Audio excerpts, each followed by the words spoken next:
చెప్పేది వినాలి. మీరందరూ కోరుకునేటటువంటి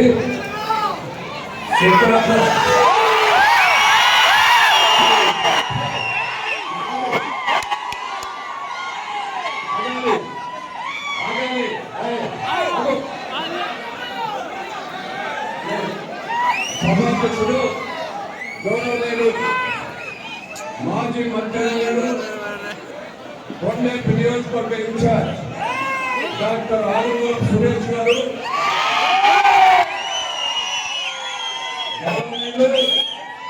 ప్రకాశం జిల్లా వైఎస్ఆర్ కాంగ్రెస్ పార్టీ అధ్యక్షుడు శాసనసభ్యులు డాక్టర్ పోచంపల్లి శివప్రసాద్ గారు,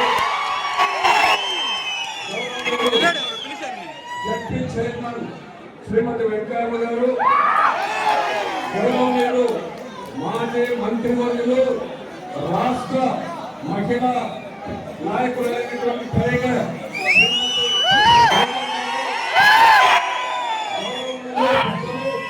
సీనియర్ నాయకులు మాజీ మంత్రివర్యులు పాలేరు నాగేశ్వరరావు గారు, గౌరవనీయులు పెద్దలు గౌరవనీయులు గ్రేటర్ రాయలసీమ కోఆర్డినేటర్ సతీష్ రెడ్డి గారు,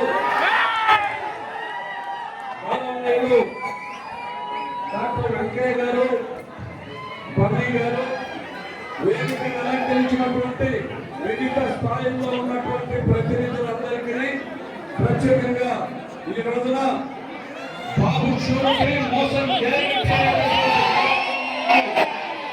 చేసినటువంటి మండల స్థాయి నుండి రాష్ట్ర స్థాయి వరకు వచ్చినటువంటి ప్రతినిధులందరికీ ఈ సమావేశంలో పాల్గొన్నటువంటి సోదర సోదరీమణులకు, వైఎస్ఆర్ కాంగ్రెస్ పార్టీ అభిమానులకు, కార్యకర్తలకు, గౌరవ పార్టీలందరూ కూడా హృదయపూర్వకమైనటువంటి నమస్కారాలు తెలియజేస్తున్నాం. మహాశయులారా, ఈ రోజున ఈ రాష్ట్రంలో ఉన్నటువంటి వైఎస్ఆర్ కాంగ్రెస్ పార్టీ వ్యవస్థాపకం దగ్గర నుంచి కూడా పోరాటం చేసినటువంటి మహాయోధులంతా కూడా వేదికను అలంకరించినటువంటి దానిలో ఉన్నటువంటి దాన్ని అందరూ చూస్తున్నారు.